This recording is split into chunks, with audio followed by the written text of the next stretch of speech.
Jake Benson here with the news of the week.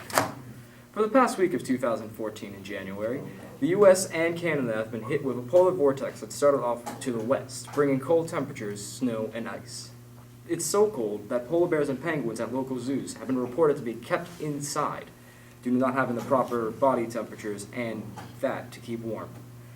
Some temperatures have been reaching below zero, and most of them are in the 12 and 10 ranges, but a lot more have been told to be around the 0 and negative ranges. Some have been so low that some are negative 30s degrees in some states, such as Chicago, like earlier this week. This polar vortex and the cold temperature has been the coldest the U.S. has seen in about 20 years, and 15 deaths have been confirmed from ice, car crashes, and hypothermia.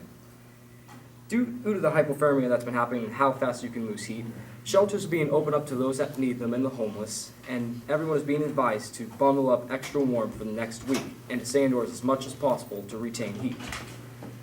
By the end of this week, however, temperatures are expected to slightly increase, but not much. 13-year-old Jahai McMath was declared brain dead on December 12th after a routine tonsillectomy on December 9th, 2013. Today, she still has a pulse, but her brain has no activity or sign of life. Jahai is on all kinds of life support machines keeping her alive, but her body is quickly deteriorating. Attorney Christopher Dolan released a statement that, right now, we don't know if she's going to make it at all. She is an intensive brain dead care patient unit, and her family is still fighting to keep her alive today. Almost a month later, Jahai is not in good shape, and the odds of her making it are very slim. However, her family is not giving up until her pulse stops. It is estimated that keeping her alive day to day costs $7,500. The court's ordered for her to be kept alive, but doctors all over believe she won't make it.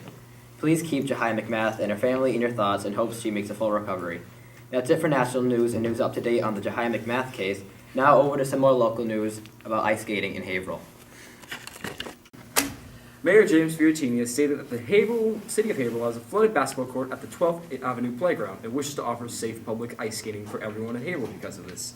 Also, they will do the same for the softball field at Riverside Park later this month. Though this isn't the first time they've offered public ice skating.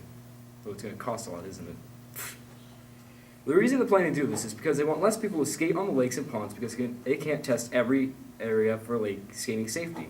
Last winter, they opened an ice skating area at Riverside Park, which indeed was heavily used by the people of Haverhill, but was a very small ice skating rink, according to Sean Reagan, a journalist from the Eagle Tribune.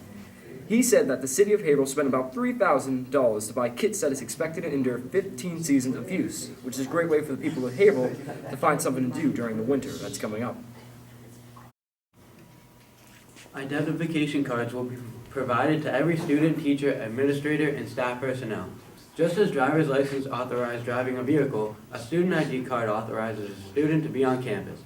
Every person must have a visible ID card at all times while on school grounds.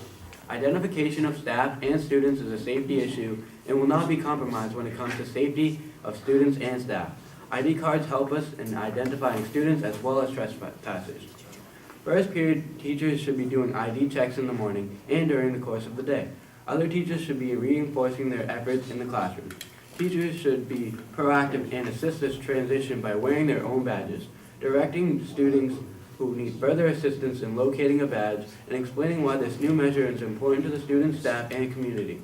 IDs must be presented to any school staff member to person of authority when student identification is needed. The offenses of not wearing a school ID: the first offense is temporary ID warning. Second offense is temporary ID warning and call to parents. The third offense is temporary ID warning, call to parents, and detention. The fourth offense is a temporary ID warning, meeting with parents, and an in-school suspension.